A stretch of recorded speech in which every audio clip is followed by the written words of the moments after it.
जब हजरत मूसा अलैहिस्सलाम की विलादत हुई तो उनकी मां ने उनको एक संदूक में रखकर उसे दरियाए नील में बहा दिया। दोस्तों, हजरत मूसा अलैहिस्सलाम की विलादत से पहले मिस्र की सरजमीन में फिरौन का गलबा था और वो जुल्म, तकब्बुर और सरकशी में इस इंतहा को पहुंच गया कि उसने खुदाई का दावा कर दिया था। मजीद ये कि फिरौन ने अहले मिस्र के मुख्तलिफ गिरोह बनाकर उनके दरमियान फसाद और अदावत डालकर तकसीम कर दिया। बनी इसराइल को उसने कमजोर करके अपना मुती और खादिम बनाकर रखा हुआ था और उनके साथ उसका सुलूक ये था कि वो उनके यहां पैदा होने वाले बेटों को ज़बह करवा देता और उनकी लड़कियों को खिदमतगारी के लिए जिंदा छोड़ देता था। बेटों को ज़बह करवाने का सबब यह था कि एक बार फिरौन ने ख्वाब देखा कि बेतल मुकद्दस की तरफ से एक आग आई और उसने मिस्र को घेर कर तमाम किप्तियों को जला डाला, जबकि बनी इसराइल को कोई नुकसान नहीं हुआ। इस ख्वाब से उसे बड़ी वहशत हुई और जब काहिनों से ताबीर पूछी तो उन्होंने कह दिया, बनी इसराइल में एक बच्चा पैदा होगा जो तेरी हलाकत और बादशाही के जवाल का सबब बनेगा। यह सुनकर फिरौन ने हुक्म जारी कर दिया कि बनी इसराइल में जो लड़का पैदा हो उसे कत्ल कर दिया जाए। ये इसकी इंतहाई हमाकत थी। फिरौन का हुक्म जारी होने के बाद बनी इसराइल में पैदा होने वाले हर बच्चे को फिरौनी बड़ी बेदर्दी से ज़ुबाह कर देते और बच्ची को कुछ न कहते। ये सिलसिला अरसा दराज तक जारी रहा और हजारों नौमौलूद बच्चे मौत के घाट उतार दिए गए। कुदरत इलाही से इस कौम के बूढ़े यके बाद दीगरे मरने लगे।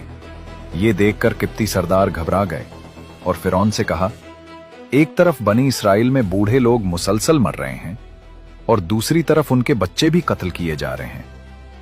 अगर यही सूरत हाल रही तो हमें खिदमतगार कहां से मिलेंगे। इस पर फिरौन ने हुक्म दिया कि 1 साल बच्चे कत्ल किए जाएं और 1 साल छोड़ दिए जाएं। चुनाचे जो साल छोड़ने का था उसमें हजरत हारून अलैहिस्सलाम पैदा हुए और कत्ल के साल हजरत मूसा अलैहिस्सलाम की विलादत हुई। हजरत मूसा अलैहिस्सलाम की वालिदा का नाम योहानस था। आप याकूब की नस्ल से थीं। अल्लाह ताला ने उन्हें ख्वाब जरिए या उनके दिल में ये बात डालकर इल्हाम फरमाया कि तुम हजरत मूसा अलैहिस्सलाम को दूध पिलाओ और जब तुम्हें ये खौफ लायक हो कि हमसाए वाकिफ हो गए हैं, वो शिकायत करेंगे और फिरौन उस फर्जंद को कत्ल करने के दरपे हो जाएगा, तो बेखौफ इसे मिस्र के दरियाए नील में डाल देना और उसके डूब जाने का अंदेशा न करना और उसकी जुदाई का गम न करना। हम उसे तेरी तरफ लौटा देंगे और उसे रसूल बनाएंगे। चुनांचे आप चंद रोज हजरत मूसा अलैहिस्सलाम को दूध पिलाती रहीं। आपकी बहन के सिवा और किसी को आप अलैहिस्सलाम की विलादत की इत्तला न थी। लेकिन जब कुछ दिन बाद वालिदा रज़ियल्लाहु अन्हा को फिरौन की तरफ से अंदेशा हुआ तो उन्होंने एक संदूक बनाया, उसमें रोई बिछाई, हजरत मूसा अलैहिस्सलाम को उसमें रखकर संदूक बंद किया और उसकी दर्जें रोगन कीर से बंद कर दी, फिर उसे दरियाए नील में बहा दिया। हजरत मूसा अलैहिस्सलाम की वालिदा ने आप अलैहिस्सलाम की बहन मरियम से कहा, तुम सूरत हाल मालूम करने के लिए उसके पीछे चलती रहो। चुनाचे आप अलैहिस्सलाम की बहन आपके पीछे चलती रही और आपको दूर से देखती रही। फिरौनियों को इस बात खबर न थी कि ये इस बच्चे की बहन है और इसकी निगरानी कर रही है। उस दरिया से एक बड़ी नहर निकलकर फिरौन के महल में से गुजरती थी। फिरौन अपनी बीवी आसिया के साथ नहर के किनारे बैठा था। उसने शहर में संदूक आता देखकर गुलामों और कनीजों को उसे निकालने का हुक्म दिया। वो संदूक निकालकर सामने लाया गया और जब उसे खोला तो उसमें एक नूरानी शक्ल का फर्जंद, जिसकी पेशानी से वजाहत के आसार नमूदार थे, नजर आया। उसे देखते ही फिरौन के दिल में उस बच्चे की मोहब्बत पैदा हुई। फिरौन की कौम के लोगों ने उसे वर्गलाया कि कहीं ये वही बच्चा ना हो जिसके मुताल्लिक ख्वाब देखा था। इन बातों में आकर फिरौन ने हजरत मूसा अलैहिस्सलाम को कत्ल करने का इरादा कर लिया। लेकिन फिरौन की बीवी ने कहा, यह बच्चा मेरी और तेरी आंखों की ठंडक बनेगा, तुम उसे कत्ल न करो। हो सकता है कि यह हमें नफा दे या हम उसे बेटा बना लें। फिरौन की बीवी आसिया बहुत नेक खातून थीं।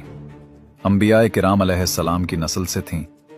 गरीबों और मिस्कीनों पर रहमो करम करती थीं। उन्होंने फिरौन से यह भी कहा कि यह बच्चा साल भर से ज्यादा उम्र का मालूम होता है और तूने उस साल के अंदर पैदा होने वाले बच्चों के कत्ल का हुक्म दिया है। इसके अलावा मालूम नहीं ये बच्चा दरिया में किस सरजमीन से यहाँ आया है और तुझे जिस बच्चे से अंदेशा है वो इसी मुल्क के बनी इसराइल से बताया गया है, लिहाजा तुम उसे कत्ल न करो। आसिया की ये बात उन लोगों ने मान ली और कत्ल से बाज आ गए। जब हजरत मूसा अलैहिस्सलाम की वालिदा ने सुना कि उनके फर्जिंद फिरौन के हाथ में पहुंच गए हैं, तो ये सुनकर आपका दिल बेकरार हो गया और करीब था कि वो हजरत मूसा अलैहिस्सलाम के मुताल्लिक जाहिर कर देती कि ये मेरा बेटा है। लेकिन अल्लाह ताला ने उन्हें ये इल्हाम करके उनका दिल मजबूत रखा कि वो हमारे इस वादे पर यकीन रखे कि तेरे इस फर्जंद को तुझे वापस लौटाएं। अल्लाह ताला ने हजरत मूसा अलैहिस्सलाम को अपनी कुदरत से रोक दिया कि वो अपनी वालदा के अलावा किसी और का दूध न ले।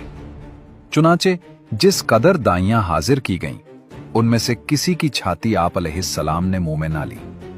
इससे उन लोगों को बहुत फिक्र हुई कि कहीं से कोई ऐसी दाई मयस्सर आए जिसका दूध आप पी लें। दाइयों के साथ आप अलैहिस्सलाम की हमशीरा भी ये हाल देखने चली गई थी और सूरत हाल देखकर उन्होंने कहा, क्या मैं तुम्हें ऐसे घर के मुताल्लिक बताऊं जो इस बच्चे की जिम्मेदारी ले ले और वो उसके खैरखा भी हों? फिरौनियों ने ये बात मंजूर कर ली तो आप अपनी वालदा को बुलाने चली गईं। हजरत मूसा अलैहिस्सलाम फिरौन की गोद में थे और दूध के लिए रो रहे थे और फिरौन आप अलैहिस्सलाम को शिफकत के साथ बहला रहा था। जब आपकी वालदा तशरीफ लाईं और आपने उनकी खुशबू पाई तो आपको करार आ गया और आपने उनका दूध नोश फरमा लिया। फिरौन ने कहा, तुम इस बच्चे की क्या लगती हो कि उसने तेरे सिवा किसी के दूध को मुंह भी ना लगाया? उन्होंने कहा, मैं एक औरत हूं, पाक साफ रहती हूं, मेरा दूध खुशगवार है, जिस्म तैयब है, इसलिए जिन बच्चों के मिजाज में निफासत होती है वो और औरतों का दूध नहीं लेते, जबकि मेरा दूध पी लेते हैं। फिरौन ने बच्चा उन्हें दिया और दूध पिलाने पर उन्हें मुकर्रर करके फर्जंद को अपने घर ले जाने की इजाजत दी। चुनाचे आप हजरत मूसा अलैहिस्सलाम को अपने मकान पर ले आए। यूं अल्लाह ताला का वादा पूरा हुआ और उन्हें इत्मीनान कामिल हो गया कि ये फर्जंद जरूर नबी बनेगा। दोस्तों, इसके बाद का वाकया हम आपको नेक्स्ट एपिसोड